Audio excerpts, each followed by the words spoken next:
Now, the opportunity we have, Madam Deputy Speaker, is to decentralise power and to simplify this institutional complexity that I've talked about, so that we can truly reconnect local government with 21st century citizens. Alison McGovern. Thank you, Madam Deputy Speaker, and I'd like to welcome you to your place. I'd like to say a few words on two aspects of the local government cuts that I think will affect the residents that I represent in Wirral. I can't claim to have as much experience of local government as some members of this House, but I did serve as a local councillor for 4 years, and I do believe that taught me a great deal about the impact that these cuts will have, and it's that experience I'd like to bring to the debate today. I'd like to talk about the impact on employment in Wirral and also our sense of place and what this will do to our localities. Firstly, on employment, the Future Jobs Fund in Merseyside had helped 2,800 people find work. The impact of that can't be underestimated. Merseyside, and Wirral included in that, is an area that has seen historic fragile employment picture, and it was important that through the downturn, the government stepped in to help protect our position. I'll give way. Thank you very much for giving way. I just wondered if the Honourable Lady would like to comment on my research in my own constituency in Watford, which finds that the Future Job Funds, which she mentions, in fact provides a lot of people with short-term activities but very few long-term jobs afterwards.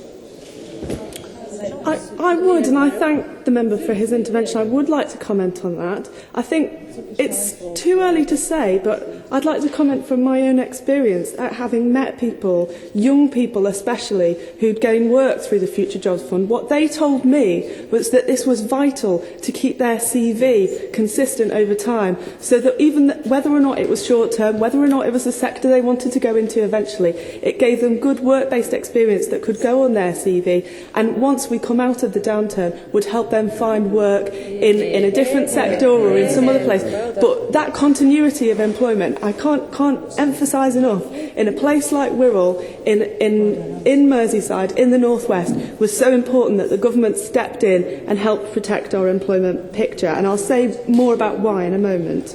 Add to that the Working Neighbourhoods Fund, that was doing so much work to address really deep-rooted problems of unemployment in my part of the world, and the picture starts to look a lot more difficult for protecting employment through local government in Wirral.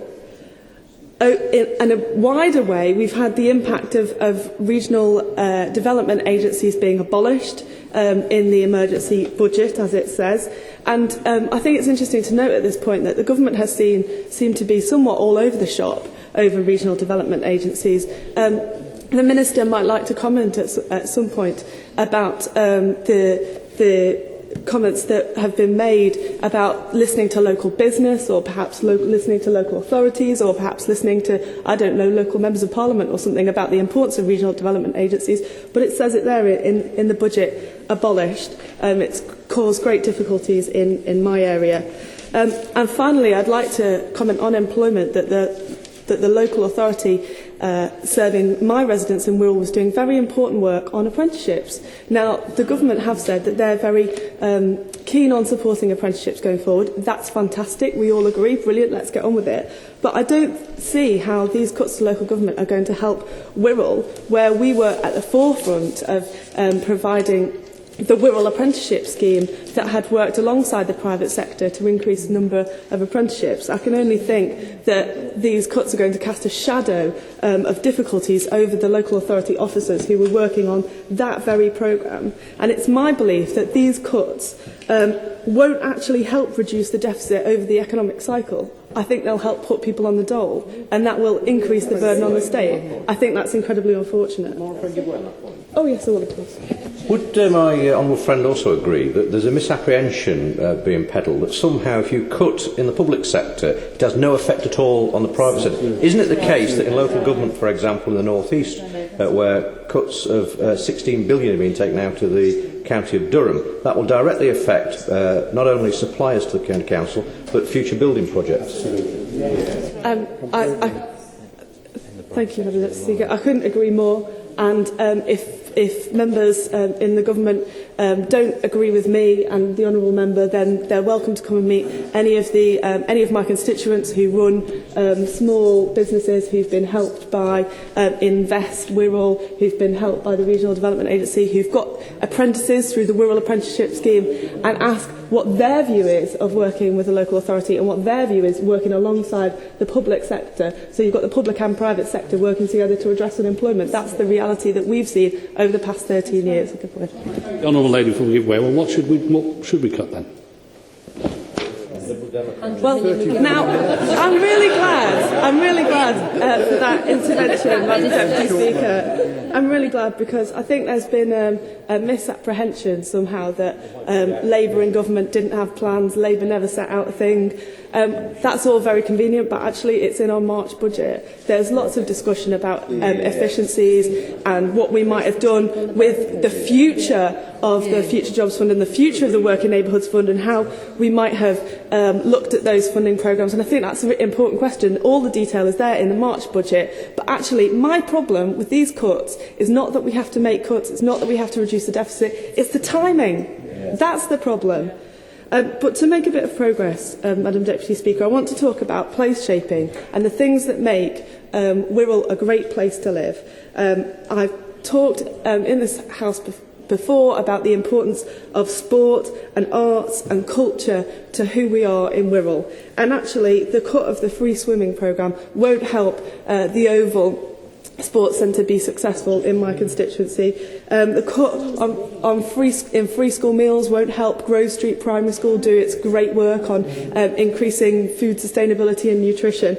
And certainly getting rid of the Libraries Modernisation Fund won't help us at all in Wirral bring our libraries up to the standard that my constituents expect.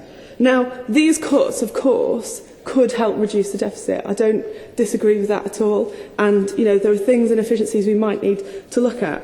But my argument here is that you're talking about marginal amounts. I mean, the Libraries Modernisation Fund, it wouldn't have a massive impact in reducing the deficit at all. The thing that's going to reduce the deficit is getting people back into employment. But actually, if we rely on cutting the deficit to get people back into employment at the expense of all of the other things that people have come to rely on, we'll see a hollowing out of town centres.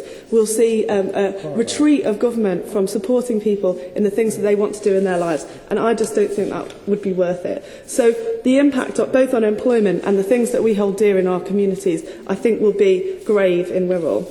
I'd just like to say at this point that I do think it's worth mentioning that differential impact briefly between Wirral and nearby Cheshire will be hit a lot harder, and on Wirral in places like Oxfordshire where they won't see the same impact at all. The government for the past 13 years had made great strides in resetting the economy and making it not the case that it was no longer, had to leave Merseyside to get a job. We'd done great work on that. We needed to continue that work, and it's my fear that with this withdrawal of the state from our area, we'll see us just sliding right back into the problems that we had before. So all of this action that the government taken together, I just think does show that withdrawal of activist government. I mean, the Minister, the member for Hazel Grove, has talked on previous occasions about removing the layers of government, as if somehow you could just cut away one bit of work that was being done by regional development agencies or by the local authority and just hand that money straight over and the work would still be done in the same way. With my limited experience of local authorities, I just think that's unrealistic. I think that the practice that local authorities have developed around economic regeneration ought to be used and prized, and their proactive work with regional development agencies shouldn't just be overturned overnight because we want to somehow remove the layers of government. I think it's phraseology for the sake of it, and I don't honestly think that will work to help economically develop our country. It certainly won't. I'm very grateful to her, and she's making an excellent case in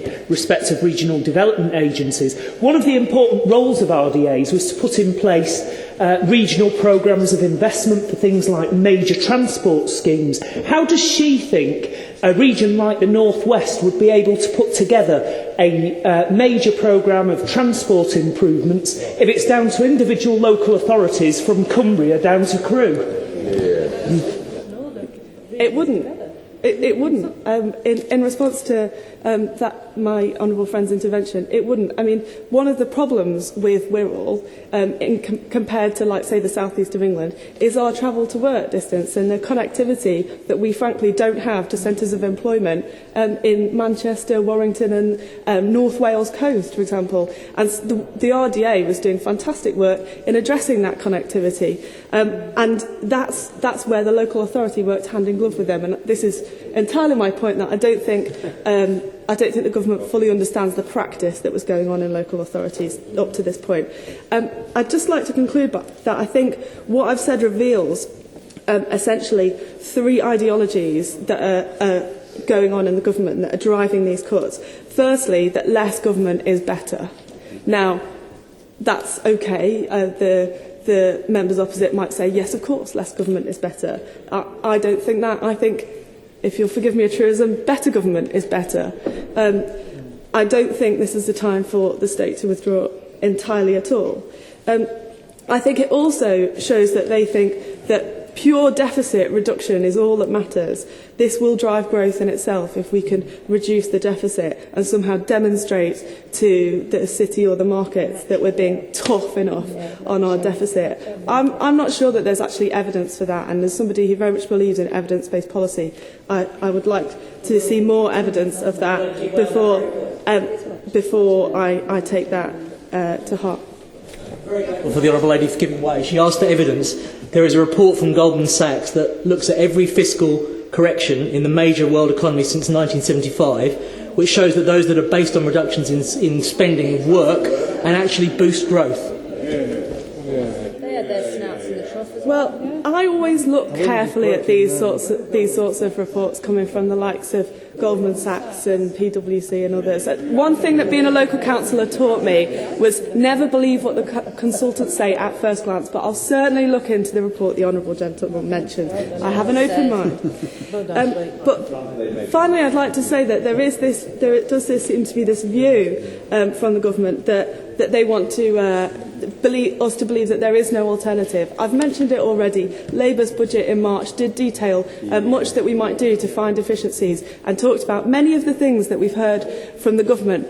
The question isn't about reducing the deficit. The question is about the timing and the manner in which it's done. And I can only hope that the words I've said today will bring the government to realise perhaps some of the impact that their actions will have on my residents in Wirral. Chris Kelly.